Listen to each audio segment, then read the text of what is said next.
ശ്രീ സുഭാഷ് ബാബു, കാര്യങ്ങൾ വിശദീകരിച്ചതിൽ നിന്ന് കാര്യങ്ങൾ ഏറെക്കുറെ വ്യക്തമാണ്.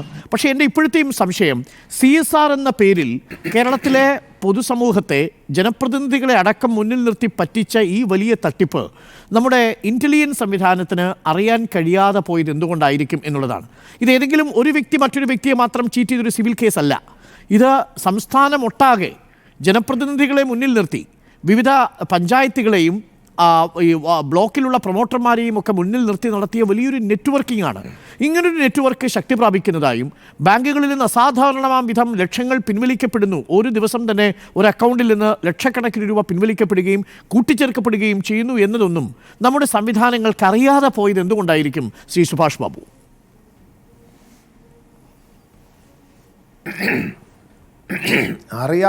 അറിയാതെ പോയെന്ന് പറയാൻ പറ്റില്ല. ഇതിൽ പ്രധാന കാര്യം എന്താണെന്ന് പറഞ്ഞു കഴിഞ്ഞാൽ, ഇത് സാധാരണയിൽ വ്യത്യസ്തമാണ്. സാധാരണ പത്രമാധ്യമങ്ങളിലൂടെ പരസ്യം നടത്തിയിട്ടും അതേമാതിരി പ്രചാരണം നടത്തിയിട്ടും പബ്ലിക് മീറ്റിംഗ് നടത്തിയിട്ടും ഒക്കെയാണ് ഇതേമാതിരിയുള്ള തട്ടിപ്പുകൾ പല ആളുകളും ചെയ്യുന്നത്. ഇത് വളരെ വിദഗ്ധമായിട്ട്, ഇതിൽ എന്താണെന്ന് പറഞ്ഞാൽ ആളുകളുമായിട്ട് ഏറ്റവും കൂടുതൽ വിശ്വാസയോഗ്യമായി ബന്ധപ്പെടുന്ന NGOസിനെയാണ് ഈ വ്യക്തി ലക്ഷ്യമിട്ടത്. ആ NGOസിലൂടെ ഇതേമാതിരിയുള്ള മെസ്സേജുകൾ ഇതേമാതിരിയുള്ള സംവിധാനങ്ങളെപ്പറ്റി അത് അവിടുത്തെ മെമ്പർമാരോടോ അല്ലെ പ്രവർത്തകരോട് പറയുന്ന അവസരത്തിൽ സ്വാഭാവികമായിട്ട് അത് വിശ്വാസ്യതയുടെ ചോദ്യം വരുന്നില്ല. കാരണം NGOകളെ സ്വതവേ വിശ്വാസത്തിലെടുക്കുന്ന ആളുകളാണ് നമ്മുടെ മലയാളികൾ അധികമായിട്ടുള്ളത്.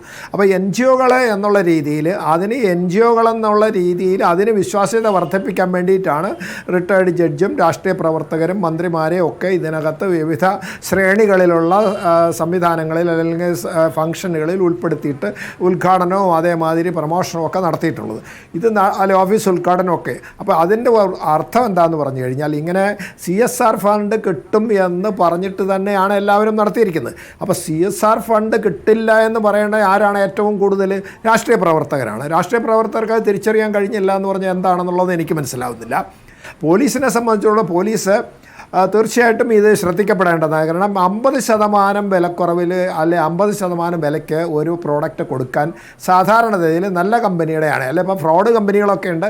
അവരെ ചില പ്രോഡക്റ്റിൽ ഇപ്പം ഹോം അപ്ലയൻസിനൊക്കെ ഇപ്പം നമ്മളെ സംബന്ധിച്ചിടത്തോളം ഇപ്പം നല്ല കസേരകൾ ചെയറൊക്കെ ഇപ്പം 1000 രൂപയ്ക്ക് വെക്കുമ്പോൾ സാധാരണ ആളുകൾ 300 രൂപയ്ക്ക് ഉണ്ടാക്കി കൊടുക്കുന്നുണ്ട്, ഇപ്പോഴും കൊടുക്കുന്നുണ്ട്. അതൊന്നുമല്ല, ഇത് നല്ല ഒറിജിനൽ പ്രൊഡക്ട്സാണ് കൊടുക്കുക. ഒറിജിനൽ പ്രൊഡക്ട്സ് എന്തായാലും ശരി മാക്സിമം ഒരു 25% താഴെ കൊടുക്കാൻ പറ്റില്ല എന്നുള്ളത് എല്ലാവർക്കും അറിയാം. അപ്പോൾ ഇത് ആർക്കും തിരിച്ചറിയാൻ പറ്റാതെ പോയി എന്നുള്ളതാണ് ഏറ്റവും പരിതാപകരമായ അവസ്ഥ. അത് പോലീസിനെ സംബന്ധിച്ചോളം ശ്രദ്ധിക്കപ്പെടേണ്ടതായിരുന്നു. ഇനിയും പോലീസ് ഇത് നേരത്തെ എൻ്റെ അറിവിൽ 9ാം മാസം മുതൽ ഇതിന് പരാതികളൊക്കെ വരാൻ അവിടെ ഇവിടെയൊക്കെ തുടങ്ങിയിട്ടുണ്ട്. 9ാം മാസം പരാതി വന്നതിന് ശേഷം, ഞാൻ പേര് പറയുന്നില്ല, പക്ഷേ പിന്നെ ഇവരുടെ ഇതിൽ ബന്ധപ്പെട്ട ചില രാഷ്ട്രീയ പ്രവർത്തകരും അതുപോലെ തന്നെ ചില അഡ്വക്കേറ്റുമാരും അതേപോലെ തന്നെ ചില മറ്റ് സാമൂഹ്യ പ്രവർത്തകരും ഒക്കെ ഇടപെട്ടിട്ട് അവരുടെ ബന്ധുക്കളും സ്വന്തക്കാരും അറിവിലുള്ള ആളുകൾ ഇവരെ ബന്ധപ്പെട്ടതിന് ശേഷം ഇത് പ്രശ്നമാകാതിരിക്കാൻ വേണ്ടി കുറേ ആളുകൾക്ക് പണം കൊടുത്തിട്ടുണ്ട്. അതുപോലെ തന്നെ നമ്മളിപ്പം നേരത്തെ സഹോദരി പറഞ്ഞിട്ടുണ്ട് സീഡിന് എങ്ങനെയാണ് കുറേ പൈസ കിട്ടിയതെന്നൊക്കെ പറയുന്നുണ്ട്. അപ്പോൾ ആ രീതിയിൽ ഇത് ഏതെങ്കിലും രീതിയിൽ പരിഹരിക്കപ്പെടാൻ പറ്റുന്ന സാഹചര്യമുണ്ടോ എന്ന് അവർ നോക്കുകയും അങ്ങനെ പൈസ കൊടുക്കുകയും ചെയ്തിട്ടുണ്ട്. ഇതിൽ ഏറ്റവും അപകടകരമായ കാര്യം എന്താണെന്ന് പറഞ്ഞാൽ, നമ്മുടെ ഇപ്പം GST എന്ന് പറഞ്ഞൊരു ഉണ്ടല്ലോ, ഇതിന് ഈ സാധനം വാങ്ങി കൊടുക്കുന്ന അവസരത്തിൽ ഇതിനകത്ത് ബില്ലുണ്ട്, ഇതിനെങ്ങനെയാണ് അക്കൗണ്ട് ചെയ്യുന്നതെന്ന് സാധാരണഗതിയിൽ നോക്കേണ്ടതാണ്. നമ്മളിപ്പം നമ്മുടെ ബഹുമാന്യനായ റിട്ടയർഡ് ജസ്റ്റിസ് ഉണ്ട്, അദ്ദേഹം ഈ ടാക്സിൻ്റെ ഏറ്റവും വലിയ അതോറിറ്റി എന്നുള്ള രീതി അറിയപ്പെടുന്നവർ. അദ്ദേഹത്തിന് ഇതെങ്ങനെ ഇത് മനസ്സിലാകാതെ പോയി എന്ന് എനിക്ക് അത്ഭുതം തോന്നി. കാരണം അദ്ദേഹം ഇതിങ്ങനെയുള്ള കാര്യമൊക്കെ ചെന്ന് കഴിഞ്ഞാൽ എല്ലാവരെയും അനന്തകുമാർ എന്ന് പറയുന്നയാൾ വിവിധ CSRകൾ കൈകാര്യം ചെയ്തിട്ടുള്ളയാളാണ്. അയാൾ ഈ അനന്തകുമാർ വിവിധ പ്രോജക്റ്റുകൾ ഏറ്റെടുത്ത് നടപ്പിലാക്കിയിട്ടുള്ള NGOയിൽ കേരളത്തിൽ തന്നെ അറിയപ്പെടുന്ന ആദരണീയനായ വ്യക്തിത്വമായിരുന്നു. അദ്ദേഹമാണ് 10 ലക്ഷം രൂപ വീതം മാസം പ്രതിഫലം കൈപ്പറ്റിയിരിക്കുന്നത്. ഒരു CSR ഫണ്ടിൽ ഒരു NGOയ്ക്കിടെ ഭാരവാഹി 10 ലക്ഷം രൂപ മാസശമ്പളം കൈപ്പറ്റുക എന്ന് പറയുമ്പോൾ തന്നെ അതിൽ അപാകതയില്ലേ? തീർച്ചയായിട്ടും അദ്ദേഹത്തിന് അറിയാം ഇത് തട്ടിപ്പാന്ന് അദ്ദേഹത്തിന് അറിയാം.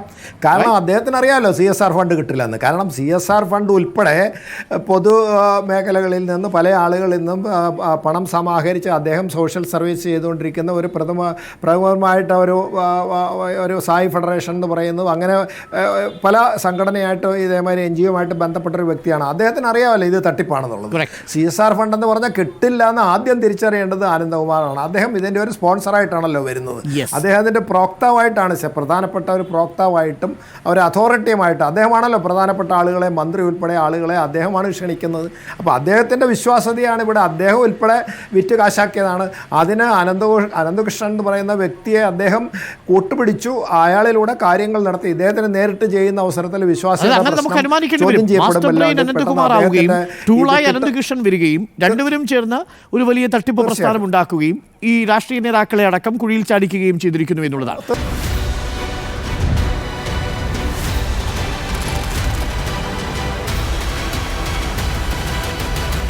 Debate with Dr. Arun Kumar.